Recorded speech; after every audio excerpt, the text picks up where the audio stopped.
Rucher de Montgeron, je viens installer une nouvelle tente. Et pour ça, je vais chercher une ruche avec des frelons. Pour savoir sur quelle ruche il faut que je le mette. Bon alors, est-ce qu'il y a des captures? Toujours trop d'abeilles en bas. C'est pas très normal. Ça me plaît pas, il faudra que je change quelque chose. Et des abeilles en haut, ouais, là il y a quelque chose qui va pas.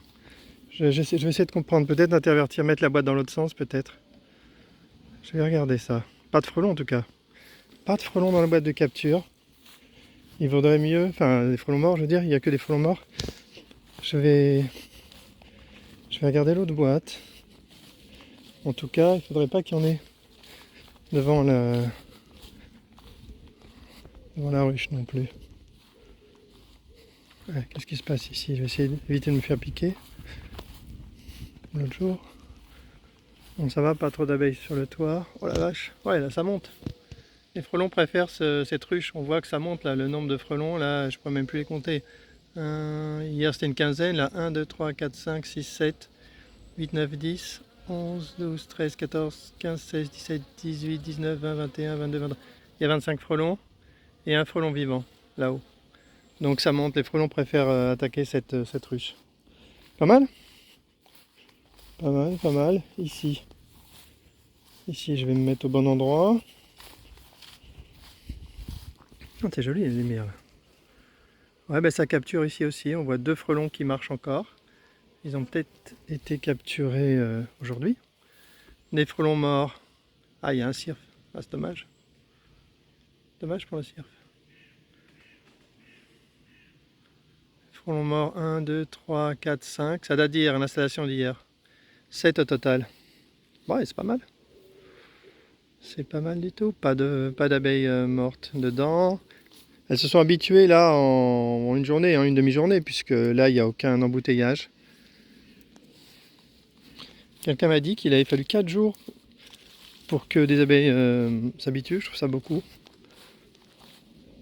Peut-être un truc à vérifier. Bon, je suis pas sûr que je vais voir des frelons. Mais en tout cas, je vais me dépêcher de monter la tente et puis partir faire autre chose. Il fait frais ici, ça va au moins, parce que là, la chaleur, ça craint.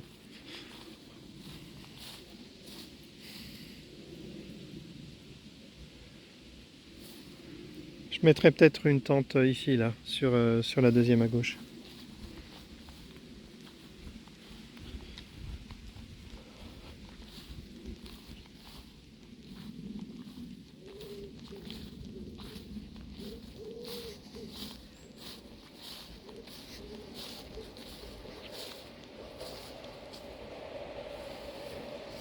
Continue de pousser les pommes de terre.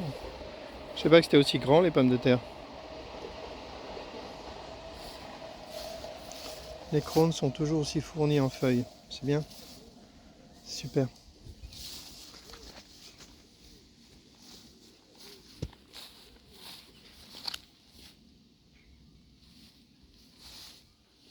Alors ça pour info là, c'est des graines de crône qui ont été achetées sur Cdiscount. Donc on sent la grosse arnaque Cdiscount habituelle.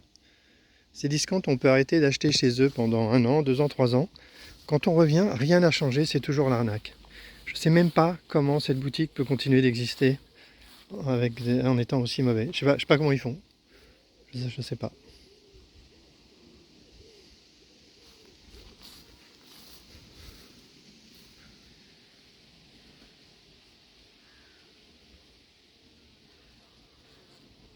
Bon, c'est pas mal, c'est pas mal. Allez, je fais une pause et je monte la tente le plus vite possible. Cette fois, j'ai rien oublié, j'ai la paire de ciseaux. J'ai une bouteille déjà découpée pour faire le cône. Allez, pause. Voilà, j'ai presque fini. J'ai mis un toit bleu. Et là, j'ai rallumé le téléphone parce que je vois des frelons. Un frelon qui part sans abeilles. Un deuxième frelon sur cette ruche. Donc 2 frelons viennent d'arriver là. Donc je confirme que je vais mettre la tente sur cette ruche. Allez, je termine l'installation rapidement. C'est pas mal, c'est bien avancé. Je commence à voir du métier. Presque fini, il faut que je découpe un trou dans le toit et que je pose la boîte qui est déjà montée. Et alors on voit que parfois, là, sur les ruches un peu fortes, les abeilles volent dans tous les sens devant la tente. Là, c'est pas juste qu'elle ne trouve pas la porte en réalité. C'est qu'elle suspecte quelque chose de bizarre. Et du coup, elles font une espèce de reconnaissance de la tente pour bien vérifier qu'il n'y a pas un problème. C'est quasiment un vol de reconnaissance, ça. Bon allez, je vais essayer de me mettre de l'autre côté et faire le trou. Alors ici, il y a une petite subtilité intéressante. J'ai remarqué depuis hier qu'il y avait trop d'abeilles qui s'accumulaient dans la boîte de capture. Et je me suis rappelé de ce qu'on faisait l'année dernière. On mettait les boîtes dans l'autre sens puisque les abeilles partent dans une direction, des fois partent dans une direction plus que dans l'autre. Donc là, ça marche. Là, il n'y a plus d'accumulation. Les abeilles vont sortir de ce côté au lieu de sortir de l'autre côté. J'ai mis la boîte dans l'autre sens. Donc c'est intéressant. Intéressant à vérifier, bien sûr. Hein. C'est juste une idée. Mais pour l'instant, ça marche. Allez, pause. Alors, j'ai même pas eu le temps de faire le trou. Il y avait déjà un frelon qui était collé au plafond. Donc, quand j'ai fait le trou, il en a profité pour sortir. Voilà. Les abeilles vont s'habituer à traverser. Je rajoute les pincettes blanches. J'ai mis l'étendeur tout autour, plutôt pas mal tout ça. Les pincettes blanches sont mises. J'avais déjà fixé la boîte avec deux élastiques à encre. Et pour moi là, c'est terminé. J'ai plus qu'à attendre. Beaucoup d'abeilles montent en haut, alors qu'elles s'habituent à sortir par la porte. Allez, je vais attendre un peu, je vais observer, je vais regarder combien de temps elles mettent pour arrêter de rentrer dans la boîte de capture. Mais là, la station est très jolie. J'ai fait un trou pas très grand en dessous de la boîte de capture. Je pense que c'est pas mal. Je pense que ça suffit largement pour que les frelons rentrent. Là, ici, par exemple, il y a un frelon qui est rentré très vite, là. Le frelon est rentré très vite, là. Je viens à peine de poser la boîte. Bon, mais c'est super.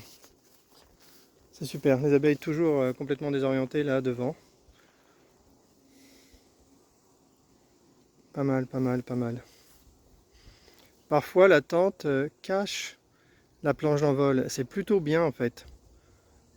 On a plutôt l'idée que si les abeilles ne voient pas les frelons arriver, ça peut éviter qu'elles se stressent et qu'elles fassent la grappe, comme on dit.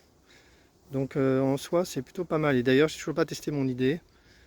Ah, là, par exemple, il faut que je bouche. Là, le trou d'envol, là, c'est plus très logique. Là, il faut que je le bouche, évidemment. Ouais, il faut que je teste mon idée de mettre un carton sur la planche d'envol pour masquer complètement et laisser que 10 cm d'envol. Allez, je vais essayer de m'approcher et fermer l'ouverture en haut. Sinon, sinon évidemment, l'angle d'envol fera que les abeilles iront en haut de la tente à chaque fois. Donc c'est pas bon. Allez, j'y vais. Voilà un frelon qui profite de l'occasion. Frelon en plein milieu des abeilles. Il vole, il vole, il vole. Oh oh!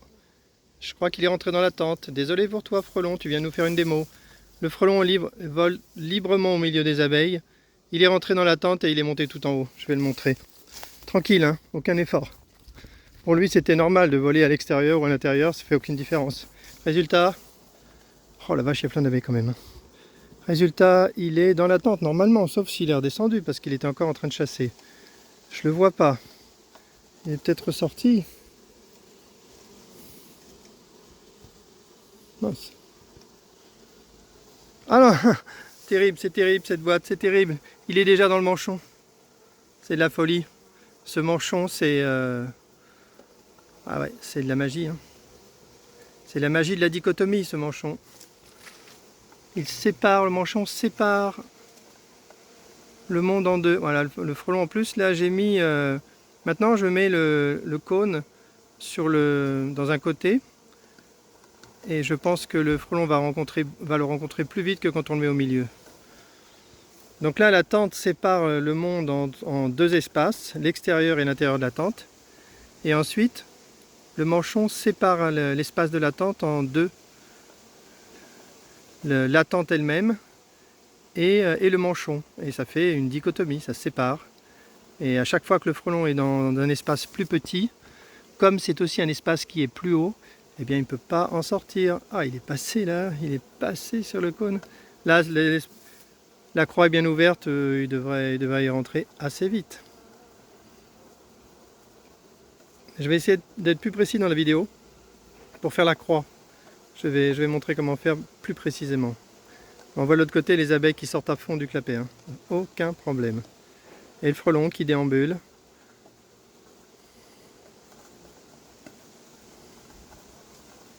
On les voit de l'autre côté, hein, les abeilles sortir. J'espère que le clapet est bien réglé, parce que sinon, mon petit frelon va se barrer.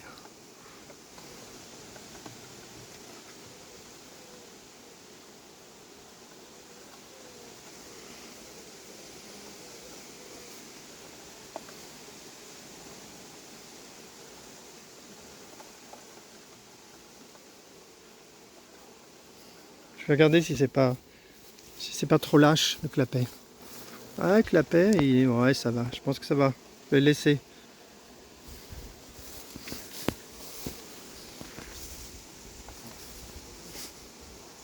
Ah, le pauvre frelon, il se cogne dans toutes les abeilles. Mais il attaque pas les abeilles ne l'attaquent pas, c'est trop génial. Ah, si. Là, je l'ai vu attaquer une abeille. Ah ouais, non, c'est une abeille qui l'a attaqué. Bah oui, non, erreur.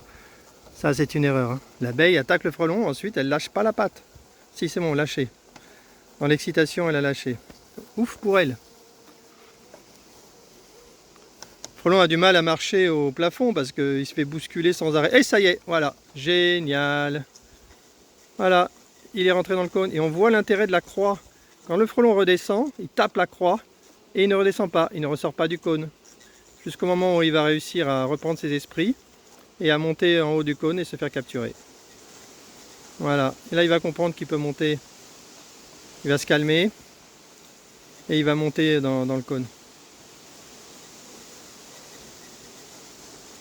Ben voilà, une belle démo.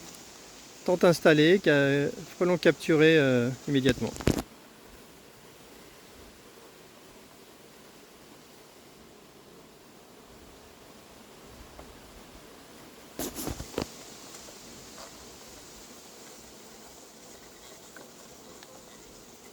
Ah oui, il faut encore le passer le cône, hein.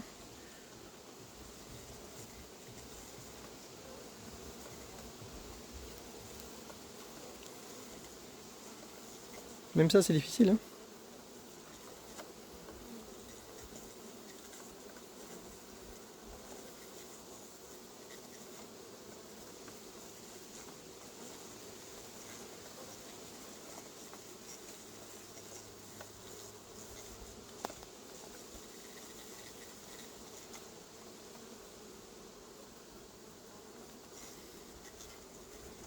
Bon, d'habitude, ils montent plus vite, hein. Mais c'est pas très grave, la croix l'empêche absolument de repartir, c'est vraiment bien. Donc la croix est validée, hein. C'est beaucoup mieux qu'un simple trou.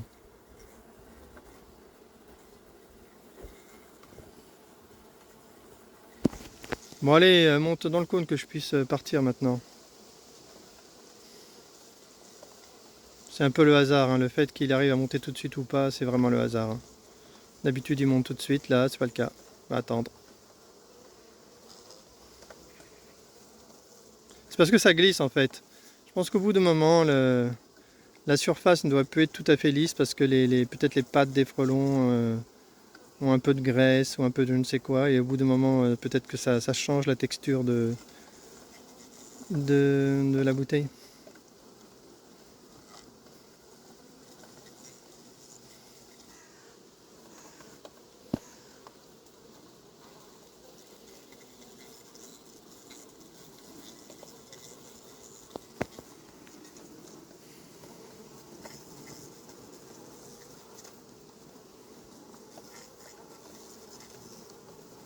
Et de l'autre côté, les abeilles qui s'échappent par le clapet.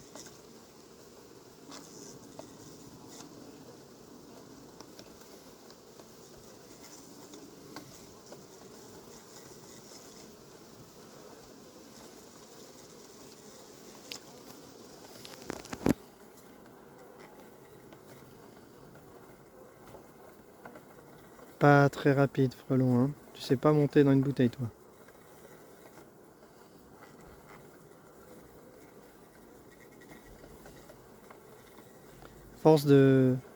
À force de s'agiter comme ça, il s'épuise et il meurt dans la journée, en fait.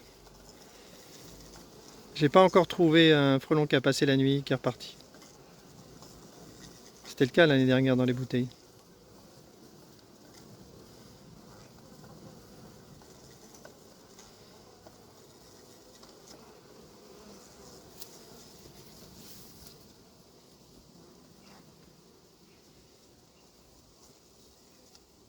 Bon, bah il a du mal. Je vais le laisser. Il va finir par rentrer par hasard en fait. Il va essayer de s'envoler, il va taper là-haut, il va monter. Allez, je vais devant pour voir si les abeilles se sont calmées. Voir aussi s'il n'y a pas un autre frelon qui va se pointer, parce que la ruche avait l'air d'attirer les frelons. Oh là là, il y a encore plein d'abeilles devant. C'est pas encore ça, hein. Ils sont pas encore encaissé le coup que je leur ai fait.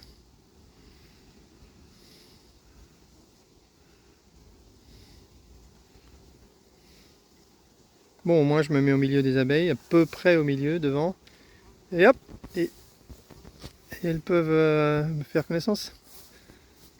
Prochaine fois comme ça, je me ferai pas allumer.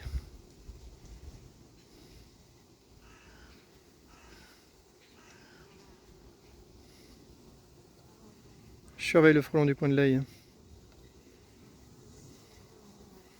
Bon allez, je sors de la lumière, je vais voir par là s'il n'y a pas du nouveau. Mais là je vais y aller, je vais chercher André, c'est terminé là pour moi. Je vais installer une tente par jour. Comme ça me donnera une occasion de venir regarder un peu comment ça se passe. Ici, c'est tranquille. Il devrait y avoir, comme tout à l'heure, un seul frelon qui est toujours là. Et il mettra des heures avant de mourir.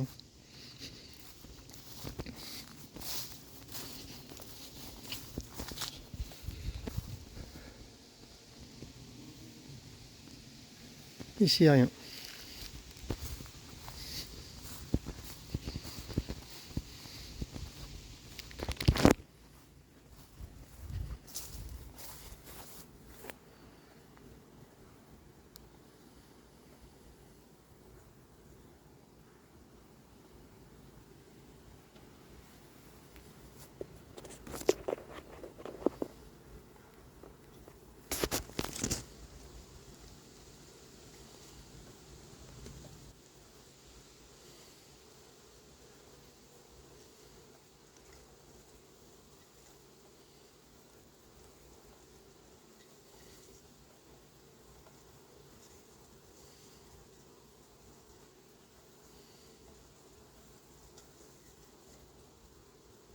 Bon.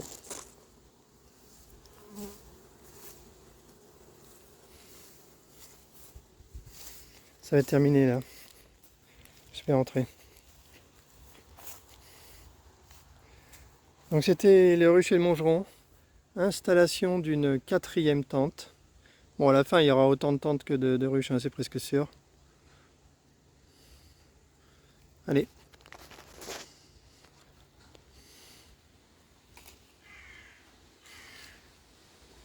Fin de la vidéo.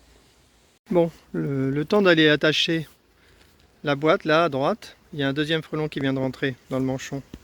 Du coup, j'ai envie de regarder comment il passe le cône.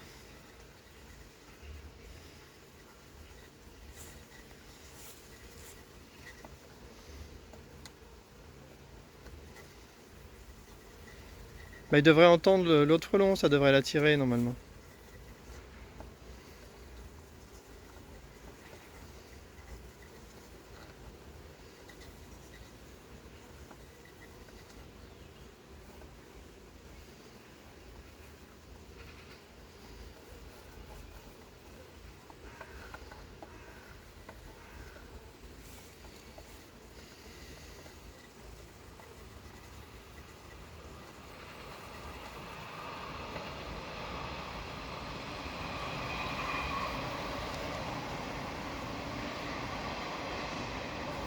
Ça y est.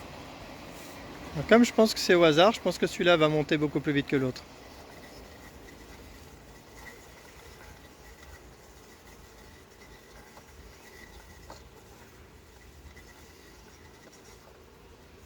Et voilà, j'avais raison. Celui-là est monté très vite dans le cône.